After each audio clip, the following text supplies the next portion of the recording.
ألا بذكر الله تطمئن القلوب.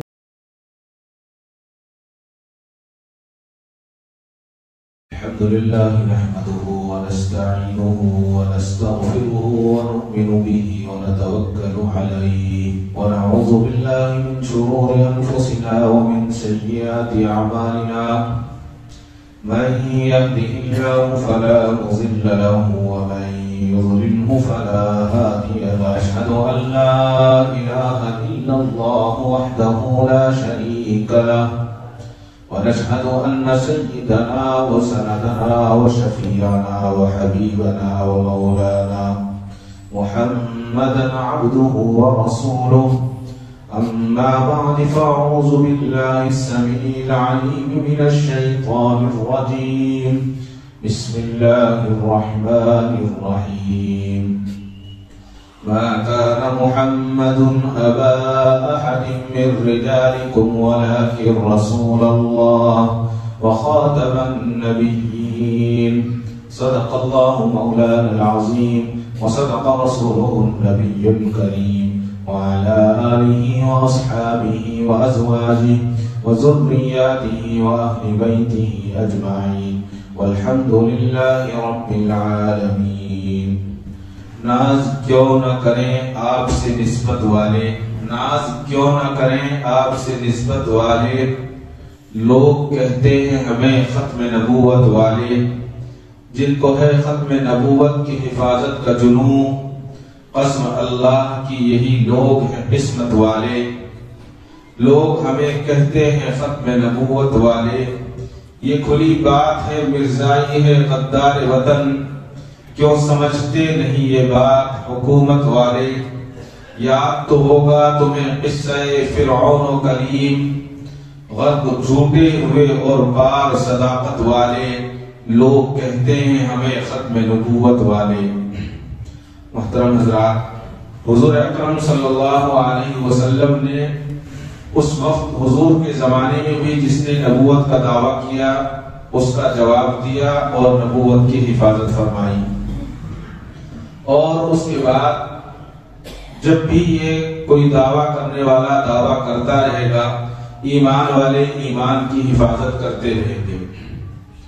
مسیلمہ کذاب کے تعلق سے بہت ساری باتیں ہیں، جنگیں ہوئیں، بہت سارے صحابہ شہید ہوئے، اور صحابہ بھی عام صحابی نہیں بلکہ قرآن کے حافظ اور علماء کرام اس میں شہید ہوئے.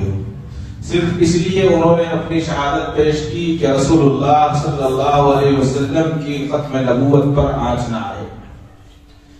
مسلمہ کذاب کے تعلق سے بہت ساری باتیں ہیں، لیکن جو جھوٹا ہوتا ہے وہ جھوٹا بھی ہوتا ہے اور اللہ کے یہاں اس کی کوئی قدر اور قیمت نہیں ہوتی، اور دنیا والوں کے یہاں بھی اس کی قیمت نہیں ہوتی. اس کا دربار لگتا تھا تو ایک مرتبہ اس نے، وہ بیٹھا ہوا تھا، اس کے ماننے والوں نے کہا نبی جو ہے محمد عربی صلی اللہ علیہ وسلم ان کی خدمت میں بچوں کو لاتے ہیں اور بچوں کے سر پر ہاتھ پھیرتے ہیں حضور، تو ان کے سر خوشبو سے مہکنے لگتے ہیں. جو بچے بیمار ہوتے ہیں صحتیاب ہو جاتے ہیں، اور حضور اپنا لعاب دہن بچے کو چٹا دیتے ہیں تو بچے کے منہ میں خوشبو پھیل اٹھتی ہے. جو بچے بولنا نہیں جانتے وہ بولنے لگتے ہیں، اور بچے کی عادتیں اچھی ہو جاتی ہیں. آپ بھی ایسا کرا کریں کہ آپ اپنے جو آپ کے ماننے والے لوگ ہیں ان کے بچوں کو بلا کر دربار میں ان کے سر پر ہاتھ پھیرا کریں. اب یہ نبی تو جھوٹا تھا، کذاب تھا، جھوٹا تھا. اس نے اپنے مریدین سے کہا کہ جاؤ اپنے بچوں کو لے کر آؤ. وہ گئے اور بچوں کو لے کر آئے. پہلے دن تقریباً 100 بچے آئے. کسی کے سر پر ہاتھ پھیرا، کسی کے منہ میں اپنا لعاب ڈالا، اس نے اپنا ناپاک تھوک ڈال دیا. دوسرے دن 50 بچے آئے، تیسرے دن 25 بچے آئے، اور چوتھے دن کوئی بچہ نہیں آیا. تو پھر ناراض ہوا اور کہا کہ جاؤ بچوں کو لے کر آؤ تاکہ میں جس طرح سے نعوذ باللہ محمد عربی صلی اللہ علیہ وسلم کرتے ہیں اس عمل کو دہراؤں. تو لوگ خاموش، کوئی بچہ نہیں لاتا. کہا کہ کیوں نہیں لاتے؟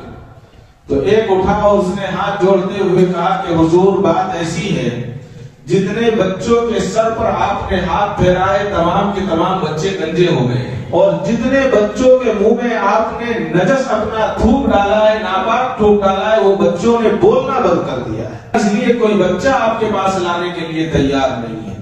بڑا ذلیل ہوا، بڑا خوار ہوا، اس کے بعد وہ خاموش ہو گیا، اس کے پاس کوئی جواب نہیں تھا۔ معلوم یہ ہوا کہ جو اس طرح سے جس نے نبوت کے ساتھ کھلواڑ کیا اور جس نے نبوت کے ساتھ چھیڑ چھاڑ کی، اللہ کے یہاں تو ذلیل ہے ہی، وہ دنیا میں بھی اللہ تعالیٰ اس کو ذلیل فرماتے ہیں، دنیا میں بھی اس کی ذلالت اس کو اٹھانی پڑتی ہے۔ بہت لمبا واقعہ ہے، میں اس واقعے کو اس وقت یہاں بیان نہیں کروں گا۔ اصل جو گوہر شاہی تھا کہ وہ مرا تو اس کی مرنے کے بعد لاش سڑ گئی تھی اور اس کو دفنانے والا کوئی نہیں تھا۔ یہ معلوم یہ ہوا کہ اس کا انجام بہت برا ہوتا ہے۔ وقتی طور پر تھوڑی سی وقت کے لیے وہ دنیاوی فائدہ اٹھا لے، دنیاوی آرام کر لے، وہ چیز الگ ہے، لیکن دنیاوی آرام کے ساتھ ساتھ اس کو جو پریشانیاں، اس کو جو ڈر لگا رہتا ہے، اس کو میں اور آپ نہ جان سکتے، نہ اس کو لکھ سکتے، نہ بیان کر سکتے۔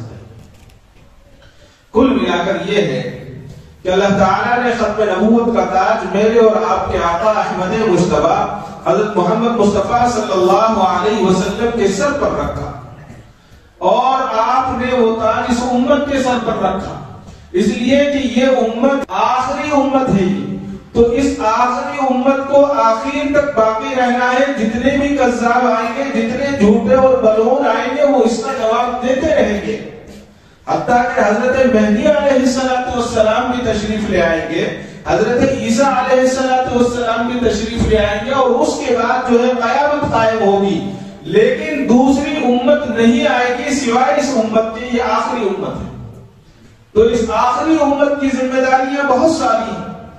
سب سے پہلی ذمہ داری تو یہ ہے کہ انسان جو ہے اچھائی کی طرف بلائے اور برائی سے خود بھی روکے اور دوسرے کو بھی روکے، مسجدوں کی طرف جائے، اللہ کے آگے اپنے آپ کو سپرد کرے اور اللہ سے اپنی لو لگا لے۔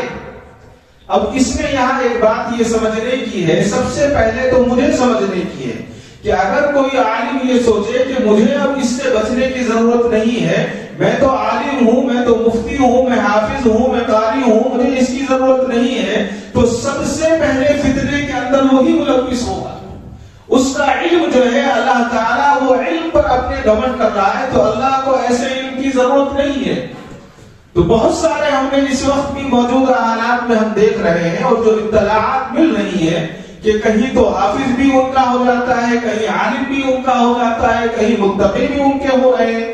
یہ اس کی وجہ یہ ہے کہ آدمی یہ سوچتا ہے کہ مجھے اب اصلاح کی ضرورت نہیں ہے، مجھے اس کی ضرورت نہیں ہے، میرے پاس تو علم ہے، جو جاہل ہے، جو جانتے نہیں ہیں، ان کو اس کی ضرورت ہے۔ تو اس چیز میں ہم بالکل نہ پڑیں، بلکہ اپنے اندر بار بار ہم جھانکیں اور یہ کوشش کریں کہیں ہمارے آس پاس یا ہمارے دل میں اس کے لیے کوئی نرم گوشہ ہے، نرم جگہ تو نہیں ہے۔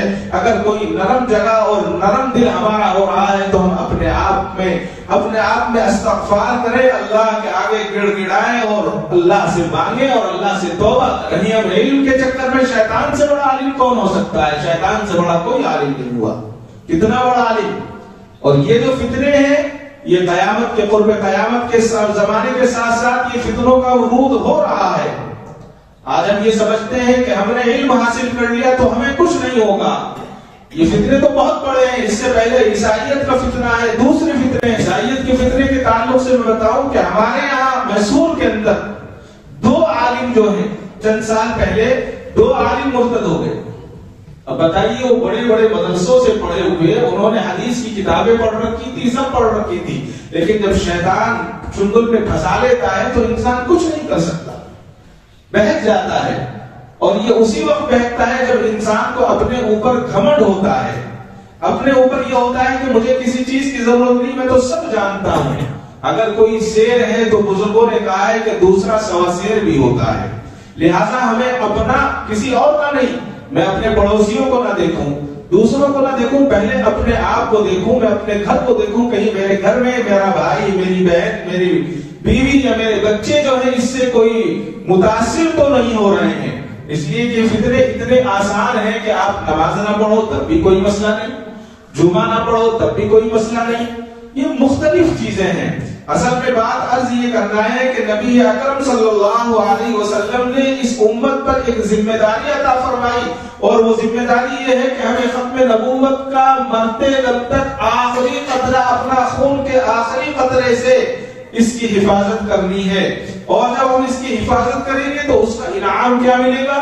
اس کا انعام نبی پاک علیہ السلام کی شفاعت کی ذمہ داری ہے، اور حضور شفاعت فرمائیں گے، اور جب حضور شفاعت فرما دیں گے تو ہمارے اور آپ کی کامیابی اسی میں ہے۔ بہت سارے واقعات ہیں، آج ہم یہ سمجھتے ہیں کہ ہم صرف جو ہے کسی کو ان کو برا کہتے ہیں، ایسا نہیں ہے۔ جب آدمی سچائی کی طرف بڑھتا ہے، صحیح بات کی طرف بڑھتا ہے، تو اس کے لیے کٹھنائیاں بھی کھڑی ہوتی ہیں اور مصیبتیں بھی آتی ہیں۔ اگر میں اور آپ اس محلے کے اندر کوئی ناچ کا، کوئی گانے کا پروگرام کرنے لگے تو مجھے اور آپ کو کوئی پریشانی نہیں ہوگی، لوگ ساتھ دیں گے، واہ کریں گے، لوگ کہیں گے کہ بڑا اچھا کام کیا، منورنجن کا کام کیا، لوگ بہت پریشان تھے، ذہن کھولنے کا کام کیا۔ یہی آپ کوئی اجتماع کر لیں، لوگ بڑی مشکل سے آئیں گے، پہلے تو بلانا پڑے گا، اور پھر اس کے بعد لوگ کہیں گے کیا اس کی کیا ضرورت تھی، اگر نہیں کرتے تو بھی چلتا تھا۔ ابھی بھی یہ بات آئی ہے، کل سامنے آئی یہ بات کہ اتنا بڑا پروگرام ہوا مسجد صدیق میں، لوگ کچھ کہہ رہے ہیں کہ اس کی ضرورت نہیں تھی، نعوذ باللہ، کہ اس سے بھی زیادہ اہم ضروری کام ہے۔ اگر آپ کا دل یہ کہتا ہے کہ اس سے بھی زیادہ کوئی ضروری کام ہے تو میں یہ کہوں گا، بربلا کہوں گا، وہ کوئی بھی ہو، چاہے وہ میرا بھائی کیوں نہ ہو، میں اس کو یہ کہوں گا کہ وہ اپنے ایمان کی تجدید کرے، وہ کلمہ پڑھے، اس لیے کہ اس سے زیادہ ضروری کام کچھ نہیں ہو سکتا کہ ہم اپنے ایمان کی حفاظت کریں، ہم اپنے گھر والوں کی حفاظت کریں، اپنے رشتہ داروں کے، اپنے بھائیوں کی ایمان کی حفاظت کریں۔ اور جو ایمان کی حفاظت کرتا ہے، اللہ کے نبی صلی اللہ علیہ وسلم خود اس کی حفاظت فرماتے ہیں۔ تحریک ختم نبوت میں 1953 کے دوران حضرت مولانا غوث ہزاروی رحمت اللہ علیہ ایک بہت بڑے عالم گزرے ہیں، بڑا کام کیا انہوں نے۔ ان کے تعلق حکومت نے جو ہے وارنٹ جاری کر دیا اور کہا کہ ان کو جہاں بھی دیکھا جائے یا تو شوٹ کر دیا جائے یا پکڑ لیا جائے، تو وہ بھیس بدل کر ان کے بارے میں آتا ہے کہ حضرت مولانا عبداللہ صاحب ثانی رحمت اللہ علیہ کی خانقاہ میں حضرت چلے، تو حضرت مولانا عبداللہ ثانی رحمت اللہ علیہ نے کہا کہ بھائی یہاں بھی آپ محفوظ نہیں ہے، پولیس آ سکتی ہے، آپ کو میں ایک جگہ بھیجتا ہوں۔ تو جنگلوں کے اندر جو لوگ فارم ہاؤس بنا کر رہتے تھے اس زمانے میں بھی کھیتی کرنے والے، تو انہوں نے اپنے کچھ جاننے والوں کے یہاں بھیج دیا۔ 3 دن تک وہ بڑے مشکل میں چھپتے رہے۔ 3 دن کے بعد ان کے ذہن میں یہ آیا کہ اگر میں چھپتا رہوں گا تو یہ اپنے نبوت کی جو میں حفاظت کر رہا ہوں، یہ ایسے حفاظت نہیں ہو سکتی چھپ کر، اور اگر مجھے گولی ماری جائے گی تو لوگ کہیں گے کہ یہ بزدل تھا، اور اگر میں حکومت کے عدالت کے سامنے جا کر پیش ہو جاؤں تو میرے جو اکابرین ہیں انہوں نے جو مجھے چھپنے کا اور ایک طرف رہنے کا حکم دیا، اس کے خلاف ورزی ہوگی۔ بڑے پریشان تھے۔ تو آپ نے دیکھا کہ تیسرے دن نبی پاک علیہ السلام خواب میں تشریف لائے۔ حضور نے فرمایا کہ اے غلام غوث، تو کیوں پریشان ہوتا ہے؟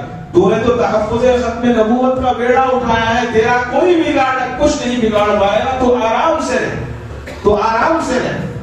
تو انہوں نے کہا کہ جب میری آنکھ کھلی تو میری طبیعت میں اتنی خوشی تھی کہ میں اس خوشی کو بیان نہیں کر سکتا۔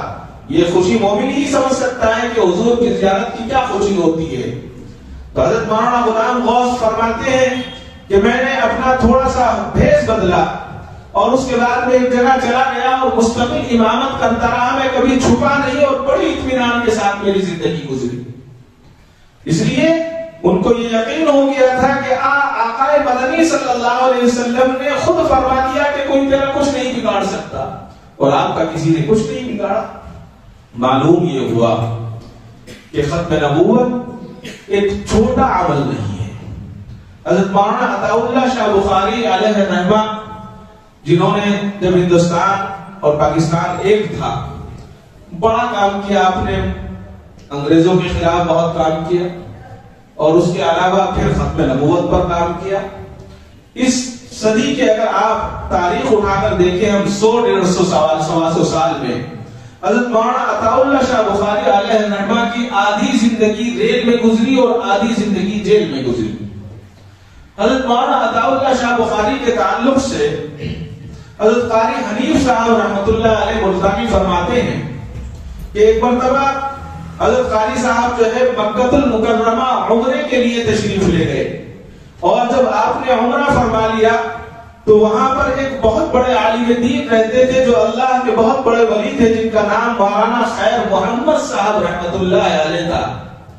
تو ان سے ملاقات ہوئی حضرت قاری حنیف صاحب رحمۃ اللہ علیہ۔ تو ملاقات ہونے کے بعد ان کا کام کیا تھا کہ سارا دن ہاتھوں سے کام کرتے مکے میں رہتے ہوئے، اور شام کو وہ بچوں کو حدیث پڑھایا کرتے تھے، رات کو دن بھر کماتے اور رات کو حدیث پڑھاتے، حضرت کا کام یہ تھا۔ تو مولانا خیر محمد صاحب نے فرمایا کہ بھائی میری ملاقات، قاری حنیف صاحب نے فرمایا کہ میری ملاقات حضرت قاری مولانا خیر محمد صاحب رحمۃ اللہ علیہ سے ہوئی، اور حضرت مولانا خیر محمد صاحب رحمۃ اللہ علیہ نے فرمایا کہ حضرت قاری صاحب میں نے ایک خواب دیکھا ہے مکہ المکرمہ میں۔ کہا کہ حضرت فرمائیے کیا خواب دیکھا ہے؟ تو حضرت نے فرمایا کہ میں نے ایک خواب دیکھا ہے، اور خواب یہ ہے کہ حضرت آدم علیہ السلام کعبۃ اللہ کا طواف فرما رہے ہیں، اور حضرت آدم علیہ السلام کے ساتھ حضرت ابراہیم خلیل اللہ بھی ہیں، حضرت کلیم اللہ بھی ہے، حضرت ذبیح اللہ بھی ہے، حضرت یعقوب نبی اللہ بھی ہے، اور حضرت یوسف علیہ السلام بھی ہے، اور حضرت ایوب علیہ السلام بھی ہے، اور علم اور انبیاء کی بہت بڑی جماعت جو ہے وہ طواف کر رہی ہے۔ اب طواف کرتے کرتے آپ نے دیکھا کہ طواف انہی طواف کرنے والوں میں پیچھے پیچھے حضرت مولانا عطا اللہ شاہ بخاری علیہ الرحمہ بھی طواف فرما رہے ہیں۔ تو حضرت مولانا خیر صاحب فرماتے ہیں کہ میں نے پوچھا کہ شاہ جی آپ کو یہ مقام، یہ مرتبہ کیسے ملا کہ آپ انبیاء علیہ السلام کے ساتھ طواف فرما رہے ہیں؟ تو حضرت مولانا عطا اللہ شاہ بخاری علیہ الرحمہ فرمانے لگے بس اللہ نے کریمی فرمائی، اللہ نے مجھ پر رحم فرمایا اور فرمایا عطا اللہ تم نے میرے محبوب صلی اللہ علیہ وسلم کے لیے زندگی جیل میں کاٹی اور مصیبتیں برداشت کی، تو جاؤ تم بھی میرے انبیاء کے ساتھ طواف کی سعادت حاصل کر لو۔ کتنی بڑی بات ہے، اس بات کو ہم سمجھ نہیں سکتے ہیں، اس لیے کہ ہمارے دماغ بہت چھوٹے سے ہیں، ہمارے دل اصل میں اسلام اور دین کے لیے وہ کھلے ہوئے نہیں ہے جس طرح سے کھلنے چاہیے، اور یہ کوئی عام سنت نہیں ہے۔ نبوت کی حفاظت خود نبی نے فرمائی، جیسا کہ میں نے شروع میں عرض کیا مسیلمہ کذاب کے تعلق سے کہ سب سے پہلے آپ نے اس کا جواب دیا، اور اس کے بعد بالکل پریکٹیکل طور پر، عملی طور پر حضرت سیدنا ابو بکر صدیق رضی اللہ تعالیٰ نے حفاظت فرمائی۔ حضرت مولانا رسول خان صاحب جو ایک بہت بڑے محدث گزرے ہیں، وہ فرماتے ہیں کہ میں نے خواب دیکھا کہ حضرت صلی اللہ علیہ وسلم صحابہ کی جماعت کے ساتھ تشریف فرما ہے، بہت بڑی جماعت ہے، اور حضور صلی اللہ علیہ وسلم کی خدمت میں ایک دستار لائی گئی، ایک پگڑی لائی گئی، عمامہ لایا گیا۔ اس پگڑی کو حضور اکرم صلی اللہ علیہ وسلم نے حضرت ابو بکر صدیق رضی اللہ تعالیٰ کو دینے کا حکم فرمایا۔ حضرت ابو بکر کو دیا اور فرمایا کہ اٹھو میرے بیٹے عطا اللہ شاہ بخاری کے سر پر باندھ دو۔ وہ اٹھے تو فرمایا، حضرت مولانا رسول خان صاحب فرماتے ہیں کہ میں اس سے خوش ہوں کہ اس نے میری نبوت کے لیے کام کیا۔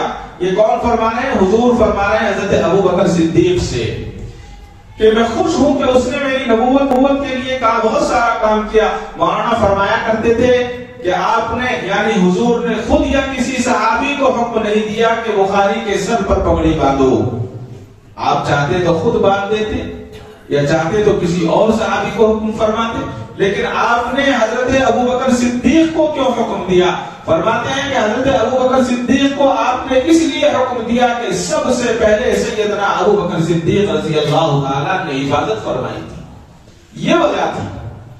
اور پھر جو ہے اس کے بعد بہت لمبی چوڑی تفصیلات ہیں، بہت ساری چیزیں۔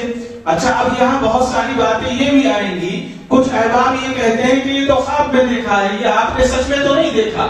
تو یاد رکھیں قرآن کریم میں جو ہے، آپ قرآن کریم سے میں اس کو ثابت اگر کرنا چاہوں تو مجھے کئی گھنٹے چاہیے۔ حضرت یوسف علیہ السلام کا پورا واقعہ قرآن کریم کے اندر موجود ہے، سورہ یوسف کے اندر، اور اللہ تعالیٰ نے خواب کو نبوت کا 40واں حصہ قرار دیا ہے. اب تو نبوت آنے والی نہیں ہے، لیکن اللہ تعالیٰ خواب کے ذریعے اپنے نیک بندوں کو، مومنین کو، اور اللہ تعالیٰ جس کو پسند فرماتے ہیں اس کو اللہ تعالیٰ خواب کے ذریعے اس کو اطلاع فرما دیتے ہیں، تنبیہ فرما دیتے ہیں، کبھی کبھی خوشخبری بھی عطا فرماتے ہیں.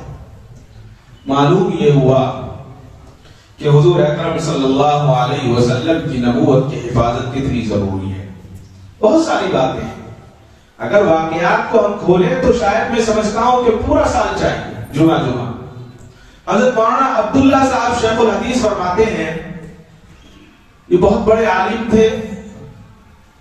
جب ہندوستان بڑھ گیا اس کے بعد پڑوس میں چلے گئے، وہی رہتے تھے، وہیں کے رہنے والے تھے. بہت بڑے عالم اور جماعت کے بہت مستقل کارکن تھے. تو حضرت فرماتے ہیں کہ حضرت عطا اللہ شاہ بخاری رحمۃ اللہ علیہ آخری وقت میں بستر علالت پر تھے، بیمار تھے وہ. تو حضرت مولانا عبداللہ صاحب شیخ الحدیث فرماتے ہیں کہ ان دنوں ایک جماعت کویت گئی، اور کویت کی جامع مسجد میں جو وہاں کا مرکز ہوگا، جو وہاں جہاں رکتی ہوگی وہاں جماعت رکی. تو وہاں پر ایک بزرگ تشریف لائے، اور ان کو دیکھنے کے بعد یہ اندازہ ہوتا تھا کہ یہ بہت بڑے اللہ کے ولی ہیں، اللہ کے دوست ہیں. وہ آئے اور آنے کے بعد انہوں نے جماعت کے جو امیر تھے ان سے ملاقات کی، اور ملاقات کرنے کے بعد کہا کیا آپ عطا اللہ شاہ بخاری کو جانتے ہیں؟ اب کویت کہاں، ہندوستان کا ایک حصہ کہاں، اور وہ زمانہ ایسا نہیں تھا جیسا آج ہے، سوشل میڈیا کا زمانہ، اخبار کا زمانہ، وہ زمانہ نہیں تھا اتنا. تو انہوں نے کہا کہ ہاں ہم جانتے ہیں عطا اللہ شاہ بخاری کو. اور حضرت عطا اللہ شاہ بخاری جو ہے اتنے بڑے عالم دین ہے، اور وہ ایسے ایسے جو ہے انہوں نے حضور اکرم صلی اللہ علیہ وسلم کی ختم نبوت کا کام کیا ہے. تو انہوں نے کہا آپ کیسے جانتے ہیں، یہ بتائیے، آپ کو ان کے بارے میں کیا معلوم ہے؟ تو وہ جو بزرگ تھے کویت کے رہنے والے، انہوں نے کہا کہ میں نے رات کے خواب دیکھا ہے کہ ایک بہت بڑا میدان ہے، اور اس میدان کے اندر حضور اکرم صلی اللہ علیہ وسلم اپنے کچھ صحابہ کے ساتھ تشریف فرمائے اور کسی کا انتظار کر رہے ہیں کھڑے ہو کر. تو ایک بہت بڑی جماعت آئی، اور جماعت آ کر 2 حصوں میں تقسیم ہو گئی اور چلے گئے. حضور کھڑے رہے، پھر ایک جماعت آئی، پھر تقسیم ہو گئی، پھر چلے گئے. پھر ایک تیسری جماعت آئی اور حضور اس کے انتظار میں کھڑے رہے. تو کسی نے پوچھا، پھر وہ دونوں طرف تقسیم ہو گئے، تو وہ حضور کے قریب آتے اور دائیں اور بائیں بڑھ جاتے. تو بتایا کہ جب یہ تیسری بار ہوا تو انہوں نے پوچھا کہ یا رسول اللہ آپ کس کے انتظار میں کھڑے ہیں؟ تو وہ کہتے ہیں کہ وہ بزرگ کہتے ہیں کہ میں نے دیکھا کہ حضور اکرم صلی اللہ علیہ وسلم کے ساتھ حضرت ابو بکر اور حضرت عمر رضی اللہ تعالیٰ عنہ بھی ساتھ ہیں. تو نبی پاک صلی اللہ علیہ وسلم نے فرمایا کہ میرا بیٹا عطا اللہ شاہ آ رہا ہے، اس کے استقبال کے لیے کھڑا ہوں میں. تو فرمایا کہ پھر میں نے دیکھا کہ ایک نورانی چہرہ جس کی بہت بڑی پیشانی اور بہت چوڑا سینہ وہ آیا، اور حضور نے اس کا استقبال کیا اور مصافحہ کیا، اور مصافحہ کرنے کے بعد اپنا دست شفقت اس کی کمر پر پھیرا اور سینے سے لگایا، اور لگانے کے بعد میں نے دیکھا، فرماتے ہیں کہ وہ شخص کوئی اور شخص نہیں، وہ عطا اللہ شاہ بخاری رحمۃ اللہ علیہ. معلوم یہ ہوا کہ وہ جو امیر جماعت تھے انہوں نے یہ سارا واقعہ سنا، اور سننے کے بعد جب وہ اپنے ملک آ گئے تو انہوں نے حساب لگایا کہ فلاں تاریخ میں ہمیں یہ واقعہ سنایا گیا تھا. تو پتا چلا کہ جس دن حضرت عطا اللہ شاہ بخاری کا انتقال ہوا ہے اسی رات کا خواب تھا، اسی رات کا خواب. تو آج جو یہ مستقل ایک طرح کے فتنے چل رہے ہیں، ہم یہ سمجھتے ہیں کہ ان فتنوں کا کوئی مسئلہ نہیں ہے، ان فتنوں سے ہم بچے ہوئے ہیں، ہمارے پاس اتنا علم ہے، ہم جانتے ہیں. تو ہم اس بے خبری میں نہ رہیں، ہم اپنے علم کے تکبر میں نہ رہیں، بلکہ ہر ممکن استغفار کیا جائے، مسجدوں سے اپنے رابطے کو مضبوط کیا جائے، اور یہ کوشش کی جائے کہ ہم اس کو اس لیے بھی نہ سنیں کہ وہ کیا کہنا چاہتا ہے. یہ بھی گستاخی ہے کہ وہ کچھ حضور کے خلاف کہہ رہا ہے، کچھ اسلام کے خلاف آسانیاں پیدا کر رہا ہے. تو ایسا ہوتا ہے کہ ایک بھائی دوسرے بھائی کو بھیجتا ہے کہ دیکھو یہ کتنا غلط کہہ رہا ہے. تو یہ بھیجنا بھی گستاخی ہے. کس طرح کی گستاخی ہے؟ یعنی اس سے تعلق رکھنا بھی گستاخی ہے۔ حضرت علامہ اقبال علیہ الرحمہ فرماتے ہیں کہ مظاہر العلوم سہارنپور جس میں حضرت شیخ الحدیث پڑھایا کرتے تھے، اس کے جو بانی تھے حضرت مولانا اسد اللہ صاحب ناظم صاحب، تو حضرت نے سہارنپور میں کسی کی دعوت کی، کچھ علماء کی، کچھ اپنے جاننے والوں کی دعوت کی، تو اس وقت میں ایک صاحب رہا کرتے تھے وہیں پر جن کا نام تھا حکیم نور الدین، وہ قادیانی تھے۔ تو جب یہ سارے کے سارے احباب وہاں پر پہنچے تو ان کو پتا نہیں تھا کہ یہاں علماء کرام آئے ہوئے ہیں اور ان کی دعوت ہے، تو حکیم نور الدین قادیانی بھی وہاں پہنچ گیا اچانک حضرت کے یہاں۔ تو علامہ اقبال صاحب غصے کے عالم میں کھڑے ہو گئے اور کہا کہ یہ کیا بات ہے کہ آپ نے یہ قادیانی کو ہمارے سامنے بلا رکھا ہے، ہم قادیانیوں کے ساتھ بیٹھیں گے، یہ نہیں ہو سکتا، جبکہ دوسرے کے دسترخوان پر مجھے اور آپ کو کوئی کہنے کی اجازت نہیں ہے کہ ہم وہ کس کو بلائیں، وہ اس کا معاملہ ہے۔ لیکن آپ نے فرمایا کہ ہم کسی مسلمان ہیں، ہم کسی ایسے کے ساتھ جو حضور کو نبی نہ مانے، ہم اس کے ساتھ کھانا نہیں کھا سکتے، ہم نہیں بیٹھ سکتے۔ تو حضرت ناظم صاحب نے فرمایا کہ بھائی پہلی بات تو یہ ہے کہ میں نے ان کو بلایا نہیں، یہ خود آئے ہیں، یہ میں نے ان کو مدعو ہی نہیں کیا ہے۔ تو وہ حکیم نور الدین جو تھا قادیانی، وہ بہت زیادہ شرمندہ ہوا اور خاموشی کے ساتھ نکل کر وہاں سے چلا گیا۔ تو یہ ہمارے اکابرین کا طریقہ رہا ہے کہ ہمارے بزرگوں نے، ہمارے علماء نے ایسے لوگوں سے ملاقاتیں بھی نہیں کی اور ایسے لوگوں سے تعلقات بھی نہیں رکھے جن کے عقائد خراب ہوں، اس لیے کہ جب ان کے عقائد خراب ہوں گے تو پھر آہستہ آہستہ ہمارے دلوں میں ان کی محبت پیدا ہوگی، پھر ان کے عقائد بھی آنے لگیں گے۔ غلام احمد قادیانی کے تعلق سے آتا ہے کہ ایک صاحب تھے جن کا نام عبدالسلام دہلوی تھے اور کلکتے میں وہ رہا کرتے تھے۔ تو کچھ قادیانی ان کے پیچھے لگ گئے، کہا کہ آپ اس کو مانیے، بہت اچھی باتیں ہیں، بہت آسانیاں ہیں۔ تو ان کے دل میں شیطان نے جگہ کر لی اور کہا کہ چلو دیکھنے میں کیا نقصان ہے، دیکھ لیتے ہیں۔ تو وہ قادیان چلے گئے۔ قادیان جانے کے بعد انہوں نے جب ان کو وہاں مہمان خانے میں رکایا گیا، بہت اچھے انتظامات کیے گئے، کھانے پینے رہنے سونے کے، 2 دن گزر گئے، دل بہت بے چین تھا کہ میں آ تو گیا ہوں، ان کے درمیان آ تو گیا ہوں، اب کیا کرنا ہے کچھ سمجھ میں نہیں آ رہا تھا۔ تو اللہ تعالیٰ نے ان کے ذہن میں بات ڈالی کہ کچھ سمجھنا چاہیے، غور کرنا چاہیے، جلدی نہیں کرنی چاہیے۔ تو عبدالسلام کہتے ہیں کہ میرے ذہن میں آیا کہ انہوں نے جو بہشتی مقبرہ کہتے ہیں، جس کو جنت کا مقبرہ، جنت کی درگاہ جس کو وہ کہتے ہیں، قادیانی کی جو قبر ہے اس کو جا کر دیکھنا چاہیے۔ تو یہ خاموشی کے ساتھ عصر کے بعد نکلے اور ٹہلتے ٹہلتے غلام احمد قادیانی مرحوم کی قبر پر چلے گئے، مقبرے پر۔ تو وہاں دیکھا کہ وہاں کوئی نہیں تھے، 3 یا 4 کتے آپس میں لڑ رہے تھے اور کھیل رہے تھے قبر کے پاس۔ اور پھر دیکھا کہ ایک کتا ٹانگ اٹھا کر غلام احمد قادیانی کی قبر پر پیشاب کر رہا تھا۔ تو انہوں نے قریب کو جا کر دیکھا کہ اس کے مقبرے پر لکھا تھا غلام احمد قادیانی۔ تو ان کو یقین ہو گیا کہ کسی مومن اور کسی بزرگ یا کسی ولی یا کسی نبی کی قبر پر کوئی پیشاب کتا نہیں، کوئی کتا پیشاب نہیں کر سکتا ہے۔ لہذا بات صاف ہو گئی۔ انہوں نے کہا وہاں سے توبہ کی اور خاموشی کے ساتھ وہاں سے نکل گئے اور انہوں نے کہا کہ میں نے اپنا ایمان بھی بچایا اور اپنی جان بھی بچائی اور اپنے گھر واپس آ گیا۔ اسی تعلق سے ایک اور واقعہ آنکھ کھولنے کے لیے کافی ہے میرے اور آپ کے لیے۔ ایک بہت بڑا اخبار ہے، اس کا نام لینا نہیں چاہتا میں اس وقت۔ اس کے ایڈیٹر لکھتے ہیں کہ میرے بھائی تھے، کزن تھے میرے، ان کا ایسا ہوا کہ ان کا ایک ہوٹل تھا، اس ہوٹل میں ان کا کوئی جاننے والا آیا اور کہا کہ مجھے بھی آپ رہنے کا موقع دیں، میں یہاں رہ لیا کروں گا۔ انہوں نے کہا ٹھیک ہے۔ وہ خاموش رہنے لگے، بغیر کرائے کے، بغیر ایسے ہی رہنے لگے۔ تو ایک رات ان صاحب نے خواب دیکھا کہ ایک شخص سبز عمامے میں آیا ہے اور سخت غصے کے ساتھ اس کو گھور رہا ہے اور دیکھ رہا ہے۔ تو انہوں نے دیکھا کہ کیا بات ہے، تو اس شخص نے کہا کہ تو گستاخ رسول ہے۔ اب یہ اٹھ کر بیٹھ گئے خواب دیکھتے ہی اور انہوں نے توبہ کی کہ یا اللہ میرے سے کون سی گستاخی ہو گئی ہے۔ توبہ کی اور توبہ کرنے کے بعد پھر انہوں نے اپنی زندگی کا جائزہ لیا کہ میں کیا نہیں کرتا۔ تو ان کی زندگی میں نمازیں درست نہیں تھی، تو انہوں نے نمازیں پابندی سے پڑھنی شروع کی، سنتیں پابندی سے ادا کرنی شروع کی۔ دوسرے دن پھر خواب آیا، پھر وہ شخص آیا اور اس نے گھورا اور کہا کہ تو گستاخ رسول ہے۔ پھر بہت پریشان ہوئے، کہا کہ میری کمائی بھی حلال ہے. پھر اور اپنے اذکار میں اور تسبیحات میں انہوں نے شدت پیدا کی اور زیادہ ذکر کرنے لگے. پھر تیسرا دن آیا اور تیسرا دن آنے کے بعد پھر وہ بزرگ خواب میں آئے اور ان کو گھورا اور کہا کہ تو گستاخ ہے.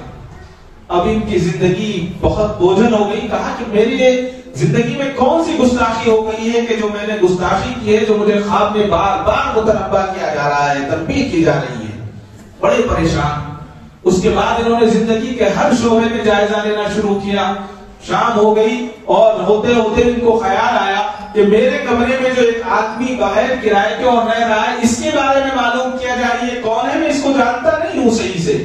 تو بعد میں اطلاع ملی کہ وہ قادیانی ہے. تو فوراً گئے اور کہا کہ تم میرا کمرہ خالی کرو، میرے یہاں تمہاری کوئی گنجائش نہیں ہے، کوئی گنجائش نہیں ہے. وہ چلا گیا. تو پھر جب سو گئے جو چوتھے دن وہ بزرگ خواب میں تشریف لائے، اور خواب میں جب تشریف لائے تو 3 مرتبہ گھور گھور کر آ رہے تھے. چوتھے دن جب وہ آئے تو انہوں نے دیکھا کہ وہ بہت خوش ہیں، اور خوش ہونے کے ساتھ ساتھ انہوں نے فرمایا کہ تم نے بہت اچھا کام کیا کہ اس گستاخ کو اپنے یہاں سے نکال دیا. معلوم یہ ہوا کہ اس طرح کے آدمی سے تعلق رکھنا بھی گستاخی ہے. میں خود اپنی بات بتاؤں کہ 4 یا 6 مہینے پہلے، 6 مہینے ہو گئے ہوں گے، شیموگا سے کچھ احباب آیا کرتے تھے میرے پاس، بات چیت، وہ آتے دوا لیتے چلے جاتے. میں نے ان سے پوچھا آپ کیا کام کرتے ہیں؟ انہوں نے کہا میں ادرک کا کام کرتا ہوں. ٹھیک ہے، ادرک کی ضرورت تھی. میں نے ان سے 20 ٹن ادرک خریدا ان صاحب سے. جب ادرک خرید لیا، سب کچھ ہو گیا، ہونے کے بعد جو صاحب جن کو میں نے بھیجا تھا انہوں نے کہا میں آپ کو ایک بات کہنا چاہتا ہوں. میں نے کہا بتائیے. کہ مجھے یہ پتا چلا ہے کہ یہ قادیانی ہے. میں نے کہا آپ کیا کہہ رہے ہیں؟ کہ نہیں یہ قادیانی ہے. میں نے کہا آپ کو کنفرم ہے؟ کہ ہاں کنفرم ہے. اتنے میں پھر وہ صاحب آئے، ان کے ساتھ ایک لڑکا تھا. میں نے کہا آپ کیا کرتے ہیں؟ کہا میں پڑھتا ہوں، عالمیت پڑھ رہا ہوں. اس لڑکے نے کہا. اور اس نے جو ہے وہ کٹنگ کرائی تھی جو اوپر سے ایسے بناتے ہیں، جس کو سور کٹنگ کہتے ہیں، وہ اوپر آتا ہے وہ. میں نے کہا آپ کیا پڑھ رہے ہیں؟ کہ عالمیت. میں نے کہا آپ نے یہ کٹنگ کرائی ہے؟ کہ جی ہاں. میں نے کہا کون سے مدرسے میں پڑھتے ہیں؟ تو اس نے کہا میں قادیان میں پڑھتا ہوں. انہیں بڑا پریشان. میں نے کہا کون سے قادیان میں؟ میں سمجھ نہیں پا رہا تھا اس کی بات. کہنے لگے میں جو پنجاب میں قادیان ہے وہاں پڑھتا ہوں. میں نے کہا تو آپ کیوں عالم بن رہے ہیں؟ تو کچھ نہیں بولا. میں نے کہا آپ لندن جانا چاہتے ہیں؟ کہ جی ہاں میں لندن جانا چاہتا ہوں. میں نے کہا آپ کا عالم بننے کا مقصد ہی ہے کہ آپ لندن جانا چاہتے ہیں، وہاں پر جو ہے آپ کو ساری سہولتیں مل جائیں گی قادیانیوں کی طرف سے؟ کہ جی ہاں. میں نے کہا باہر نکلو، آج کے بعد یہاں مت آنا. میں نے کہا نہ آپ کو دوا ملے گی نہ آپ کا ہمارا کوئی تعلق ہے. انہوں نے کہا پھر فون کیا جا کر کہ ہم آپ کو اتنے سستے میں دیں گے. میں نے کہا آپ فری میں دیں گے تو ہمیں نہیں چاہیے. گستاخ رسول سے ہم تعلق رکھنا پسند نہیں کرتے، ہمیں نہیں چاہیے. غلطی ہو گئی ہم سے، ہمیں پتا نہیں تھا کہ آپ گستاخ رسول ہیں، لیکن اب پتا چل گیا ہے تو ہم آپ سے ہرگز تعلق نہیں رکھیں گے. معلوم یہ ہوا کہ ہمارے درمیان نام کیا ہے؟ محمد مزمل. اس صاحب کا، ان صاحب کا جن کے تعلق سے میں بتا رہا ہوں، نام محمد مزمل ہے. شیموگا میں بہت سارے لوگ ہیں، ان کی مسجد بھی ہے. معلوم ہوا تو معلوم یہ ہوا ہے کہ جو آدمی حضور کے ساتھ گستاخی کرے تو ہم اس کے ساتھ کیسے تعلق رکھ سکتے ہیں؟ یعنی جو حضور کو زخم پہنچائے، حضور کو تکلیف پہنچائے تو ہم اس کے ساتھ کیسے تعلق رکھ سکتے ہیں؟ یہ بالکل نہیں ہو سکتا کہ ہم اس کے ساتھ تعلق رکھیں. مسیلمہ کذاب کے تعلق سے بہت ساری باتیں ہیں، لیکن وقت کی تنگی ہے، میں ایک بات پر اپنی بات کو ختم کروں گا کہ مسیلمہ کذاب نے حضور اکرم صلی اللہ علیہ وسلم کے زمانے میں نبوت کا دعویٰ کیا، اور نبوت کا دعویٰ کرنے کے بعد جنگیں ہوئی، مختلف چیزیں ہیں، بہت لمبی تفصیل ہے. ایک تابعی گزرے ہیں حضرت ابو مسلم خولانی رحمت اللہ علیہ. تو ابو مسلم خولانی رحمت اللہ علیہ کو انہوں نے پکڑ لیا اس کے لوگوں نے، اور مسیلمہ کذاب کے پاس لے گئے. مسیلمہ کذاب نے کہا کہ تم اس بات کی شہادت دو کہ میں اللہ کا نبی ہوں. تو حضرت ابو مسلم خولانی نے کہا کہ مجھے آواز نہیں آ رہی، تو کیا کہہ رہا ہے؟ تو کہا کہ تم اس بات کی تصدیق کرو کہ میں اللہ کا نبی ہوں، میں یہ کہہ رہا ہوں. تو انہوں نے کہا کہ مجھے آواز نہیں آئی. کہا کہ اچھا یہ بتاؤ کہ اللہ کے نبی محمد رسول اللہ صلی اللہ علیہ وسلم اللہ کے نبی ہیں؟ تو حضرت ابو مسلم خولانی نے کہا کہ میں اس بات کی شہادت دیتا ہوں کہ اللہ کے نبی محمد عربی اللہ کے سچے رسول ہیں، سچے نبی ہیں۔ اب تو آواز آ گئی۔ پھر کہا کہ اچھا آپ بتاؤ کہ مسلمہ جو ہے کہ وہ اللہ کا نبی ہے، کہا کہ مجھے آواز نہیں آ رہی ہے۔ 3 بار اس نے کہا، تینوں بار آپ نے کہا کہ مجھے آواز نہیں آتی۔ جب بھی یہ کہتا کہ اللہ کے نبی محمد کے بارے میں بتاؤ تو کہتا کہ صلی اللہ علیہ وسلم اللہ کے نبی ہیں۔ تو اسے غصہ آ گیا، اس نے اپنے درباریوں کو بلایا اور بلا کر کہا کہ یہ ایسے نہیں مانے گا، اس کو منانے کا میں طریقہ جانتا ہوں، بہت ساری لکڑیوں کو جمع کیا جائے۔ لکڑیوں کو جمع کیا گیا، لکڑیوں کو جمع کرنے کے بعد کہا کہ اس کو آگ جلا لی جائے، دہکا دیا جائے، اور ایک زندگی کے ساتھ ایک اس کے ساتھ ان کو ابو مسلم خولانی کو اس آگ کے اندر پھینک دیا جائے تو پھر یہ اس کی تصدیق کرے گا۔ ابو مسلم خولانی اطمینان کے ساتھ بیٹھے رہے، آپ نے کوئی وہاں چوں چرا نہیں کی، منع نہیں کیا کہ مجھے آگ میں مت ڈالو۔ جب آگ دہکا دی گئی اس کے بعد حضرت ابو مسلم خولانی رحمت اللہ علیہ کو آگ میں پھینک دیا گیا۔ جب کافی دیر آگ جلتی رہی اور آگ ٹھنڈی ہو گئی تو لوگوں نے دیکھا کہ حضرت ابو مسلم خولانی بہت اطمینان کے ساتھ چلتے ہوئے واپس آ رہے ہیں، چلتے ہوئے واپس آ رہے ہیں۔ تو دیکھ کر حیران ہو گیا، وہ پریشان ہو گیا کہ یہ کیا ہوا۔ اس کے لوگوں نے کہا کہ ابو مسلم تم واپس آ رہے ہو، کہا کہ یہ آگ بھی تو اللہ کے حکم کی محتاج ہے۔ اللہ نے حضرت سیدنا ابراہیم علیہ السلام کے لیے اس آگ کو گلزار کر دی تھی، میں تو محمد کا غلام ہوں، میرے لیے کیا مشکل ہے۔ تو اس زمانے میں یہ واقعہ چاروں طرف پھیل گیا اور حضرت ابو مسلم خولانی کو مسلمہ نے کہا کہ تم یہاں سے چلے جاؤ، اسی میں تمہاری خیر ہے۔ وہ سمجھ گیا تھا کہ حضرت ابو مسلم خولانی کا میں کچھ بگاڑ نہیں سکتا، اللہ تعالیٰ اس کی حفاظت فرما رہے ہیں۔ تو حضرت ابو مسلم خولانی جو ہے وہاں سے نکلے اور مدینہ المنورہ تشریف لے گئے۔ جب مدینہ آپ تشریف لے آئے اور لانے کے بعد ایک ستون کے آڑ میں کھڑے ہو کر آپ نماز پڑھنے لگے، حضرت عمر فاروق رضی اللہ تعالیٰ نے دیکھا کہ ایک نیا چہرہ ہے، مدینے میں پہلی بار میں نے دیکھا ہے، تو میں اس کو دیکھتا ہوں یہ کون ہے، کہ اس کے انتظار میں بیٹھ گئے حضرت ابو مسلم خولانی کے یہ سلام پھیرے اور میں ان سے بات کروں۔ حضرت ابو مسلم خولانی رحمت اللہ علیہ نے سلام پھیرا، عمر فاروق رضی اللہ تعالیٰ نے سلام کیا اور پوچھا بھائی کون ہو تم، کہاں سے آئے ہو؟ تو حضرت ابو مسلم نے کہا کہ میں یمن سے آیا ہوں۔ کہا کہ یمن میں مسلمہ بن کذاب ہے، مسلمہ کذاب رہتا ہے، تم وہاں سے آئے ہو گے؟ جی ہاں۔ حضرت عمر نے پوچھا میں یہ معلوم کرنا چاہتا ہوں وہاں ایک واقعہ ہوا ہے ابو مسلم خولانی کے ساتھ، کیا تم اس کو جانتے ہو؟ تو حضرت ابو مسلم خولانی نے فرمایا کہ مسلم خولانی تمہارے سامنے اور سارا واقعہ سنا ہے۔ کیا منظر ہوگا وہ؟ یہ وجہ یہ ہے کہ ایمان کی مضبوطی تھی، ایمان ان کا مضبوط تھا تو اللہ تعالیٰ نے ان کو اس پر باقی رکھا۔ بہت ساری چیزیں ہیں، اگر کسی کے ذمہ ہم دجال کو لیں تو وہ اس طرح سے لوگوں کو جیسے کہے گا ایسے لوگ فوراً جو ہے اس کا کلمہ پڑھنے لگیں گے، یہ وہی لوگ ہوں گے جو ایمان کے کمزور ہوں گے۔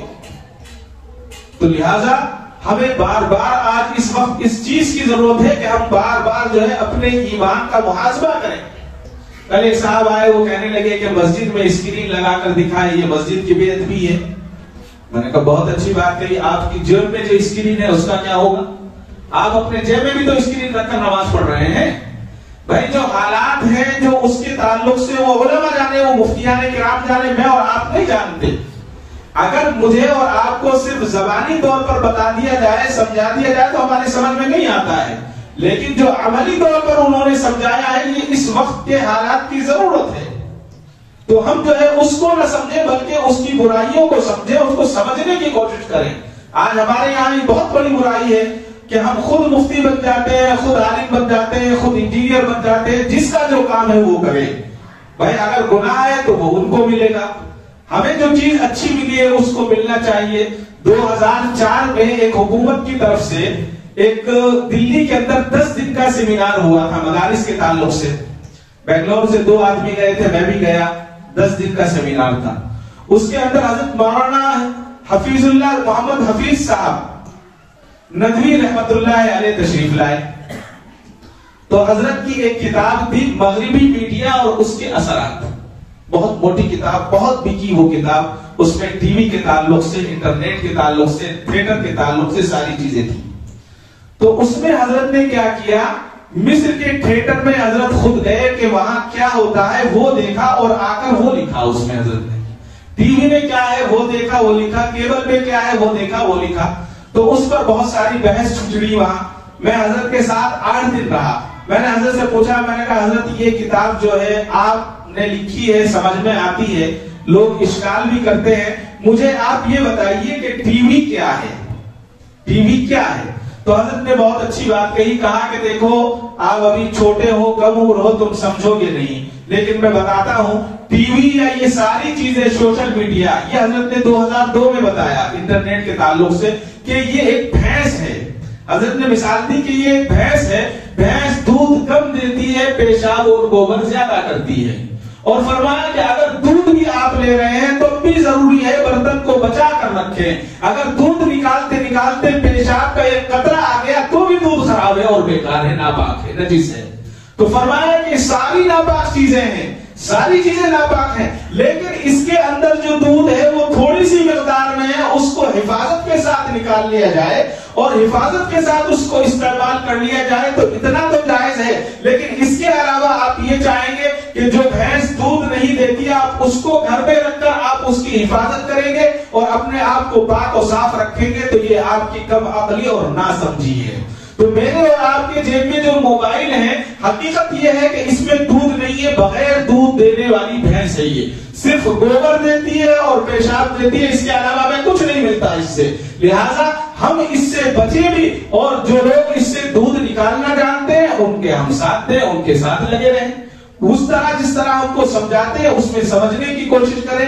حضرت مولانا عطا اللہ شاہ بخاری کے تعلق سے آخری بات کہتا ہوں. حضرت کو 1936 میں چیف جسٹس کے سامنے آپ کو پیش کیا گیا اور ایک سوال کیا گیا کہ آپ قادیانیوں کو کافر کہتے ہیں اور مرزا کو کافر کہتے ہیں، کیا یہ آپ صحیح کہتے ہیں؟ تو حضرت نے فرمایا کہ اگر میرے مرنے کے بعد میری قبر پر بھی تم آ کر یہ کہو گے کہ بتاؤ مرزا غلام احمد قادیانی کیا کافر تھا، تو میری مٹی، قبر کی مٹی کا ذرہ ذرہ اس کو کافر کہے گا.